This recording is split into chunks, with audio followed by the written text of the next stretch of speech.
Mesdames, Messieurs, bonsoir, bienvenue dans votre journal Tout en images.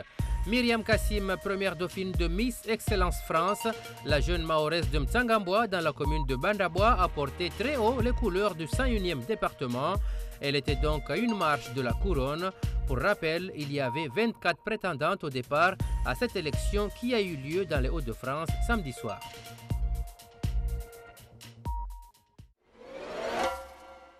Dans le cadre de l'organisation prochaine de l'épreuve Trail in the City, dont le parcours emprunte les sentiers de Kungu, les associations de la commune et Mayotte Nature Environnement ont organisé ce dimanche une opération de nettoyage sur le parcours. L'objectif est de protéger l'environnement, mais aussi et surtout le lagon, de plus en plus menacé à chaque saison des pluies.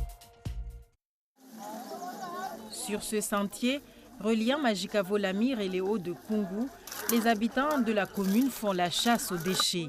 Canettes, plastiques, voire même des couches pour bébés, tout est ramassé. Tous les jours, les éboueurs passent au village pour le ramassage des ordures, mais les gens continuent quand même à jeter leurs déchets dans la nature. C'est inacceptable. C'est comme ça qu'on attrape des maladies. Mais dans cette zone où les opérations de nettoyage sont devenues quotidiennes, les volontaires dans la lutte contre l'insalubrité ne sont pas au bout de leur surprise. Ah non, c'est pas vrai. Ah, je suis choquée. C'est une vraie catastrophe. Il faut qu'ils pensent qu'il y a des enfants dans la zone. En temps de pluie, c'est dangereux même pour nous les adultes. Il faut que les gens comprennent que c'est notre sentier à tous. Il y a des sacs poubelles. Ils sont faits pour éviter ce genre de pollution. Après, si on tombe malade, on va dire que c'est la faute à Dieu alors qu'on se détruit soi-même. En l'espace de quelques minutes, les déchets récoltés sont impressionnants. Les associations organisatrices de cette opération connaissent très bien ce sentier qui sert aussi d'itinéraire pour les sportifs.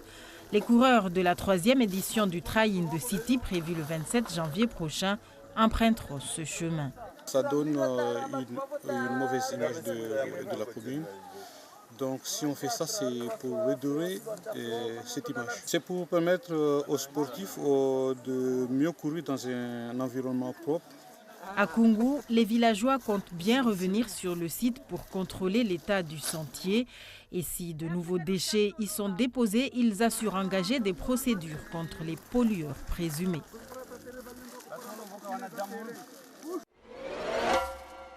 Les championnats départementaux hivernaux d'athlétisme ont eu lieu ce dimanche au stade de l'Abattoir, une journée de compétition organisée par le comité départemental d'athlétisme de Mayotte. Objectif, se qualifier pour les régionales à La Réunion, mais aussi pour les prochains Jeux des îles à Maurice en juillet 2019.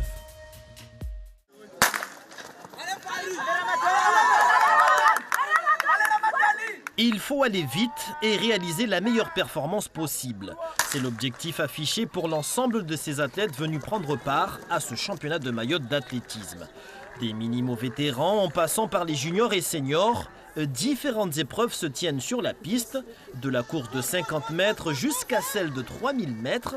Filles et garçons se mesurent au fil de la journée pour obtenir le meilleur chrono. Je vais pour la première fois le 60 mètres. Et je suis content parce que j'ai fait la meilleure performance. C'est quoi la performance que tu as fait? 6,5. 6,5 secondes. Oui. D'accord. Et comment tu t'es senti? Comment s'est déroulée cette course? Bon, comme c'est la première fois, je me sentais à l'aise. Il n'y avait pas de problème, c'était pas difficile ni facile. Et je suis content pour ça. J'ai fait du millimètre et du javelot et du 50 mètres. Comment il s'est passé le 50 mètres? Il s'est passé dur. Au début, j'avais le stress. Et après, je me suis dit qu'il faut que je réussisse.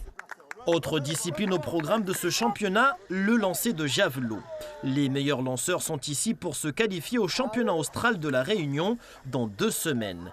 Des qualifications pour tous ceux qui participent au championnat de France hivernal en salle et ceux qui concernent les lancers longs. Autre qualification en ligne de mire, celle des Jeux des îles de l'océan Indien. Ce qui me concerne, c'est fait puisqu'on nous demandait 52 pour aller à la Réunion et pour aller aux Jeux des îles, 58 mètres. Donc là j'ai fait 66,50 une très belle perf qui me place pour l'instant en tête du bilan français, carrément. Donc c'est une très bonne chose. Et je vais essayer de rester dans cette régularité pour être au top aux Jeux des îles au mois de juillet à l'île Maurice. Là, j'ai fait 34 mètres, je trouve ça va. Pour une première compétition, je trouve ça va. Après, il y a beaucoup de choses à travailler et je n'ai pas aussi à me forcer aussi. Parce que ça fait longtemps que je ne me suis pas entraînée, donc il faut encore du temps, justement, pour plus forcer. Et ensuite, c'est aussi pour me préparer aux Jeux des îles, qui aura lieu à Maurice. Donc là, on me demande 44 mètres. Je suis confiante, ça va venir. Voilà, plus de préparation et c'est bon. Une journée de championnat d'athlétisme à Mayotte, cela n'était plus arrivé depuis plus de 5 ans en raison des déboires financiers de la Ligue qui l'a conduite à sa dissolution. Depuis le mois de mars 2018, un comité d'athlétisme a vu le jour. Son ambition, enregistrer dans l'île encore plus de licenciés et être présent sur les différentes compétitions locales, régionales et nationales. Aujourd'hui, on part de loin, mais on est en train de faire les choses tranquillement. Il y a énormément de champs d'action au niveau des infrastructures, au niveau du développement des clubs, du nombre de licenciés, etc. La remise en place d'un calendrier qu'on essaye de tenir au mieux. Pour l'instant, tout se passe bien. Prochaine étape pour nos athlètes, les championnats régionaux à La Réunion. Ils auront lieu à Saint-Denis le 26 janvier prochain. L'UFOLEP, l'organisme qui prône le sport à dimension sociale avec des activités ludiques mais aussi pour entretenir la santé, a organisé ce week-end une journée dédiée aux personnes âgées baptisée Suku Yawazade, des seniors qui ont eu beaucoup de plaisir à se dépenser en toute convivialité.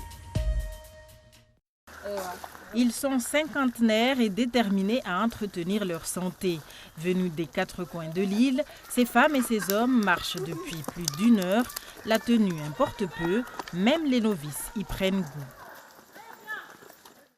J'ai fait un peu de randonnée dans le passé, mais cette fois-ci, je suis très motivée. J'ai pu faire tout le parcours. Ce n'est pas évident, mais j'ai l'intention d'aller jusqu'au bout, car je vois un changement. Je ne pouvais même pas courir, maintenant je peux. Même si je suis essoufflée, ça va. Je viens de Sada, je suis là depuis 7 heures. Je suis ici pour faire du sport, entretenir ma santé et me sentir bien.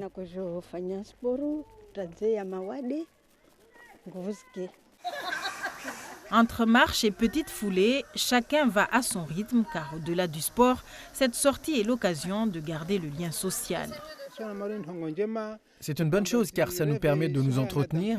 Et puis si on arrivait à faire ça au moins 1 fois par mois, ce serait vraiment bien.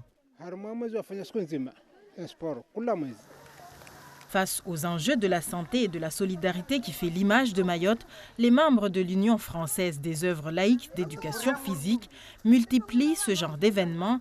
Le but est de sortir nos seniors de l'isolement. On voulait les faire sortir de leur village, leur maison, pour faire des connaissances avec d'autres personnes, faire des activités physiques et manuelles. Ils sont très très motivés parce que voilà, la météo, c'est un peu, on ne s'attendait pas, mais ça n'empêche pas qu'on fait notre événement et voilà l'épreuve. Là, il pleut un petit peu, mais les personnes âgées sont vraiment motivées. Là, ils sont au taquet, ils veulent rien lâcher. Durant le parcours de la grande boucle de la Pointe Mahabou, des discussions s'engagent entre les participants. Et après les efforts, nos aînés ont terminé la journée avec déjà à l'esprit la prochaine rencontre. Fin de cette édition. Merci de l'avoir suivi. Très bonne soirée à tous sur Mayotte, la première.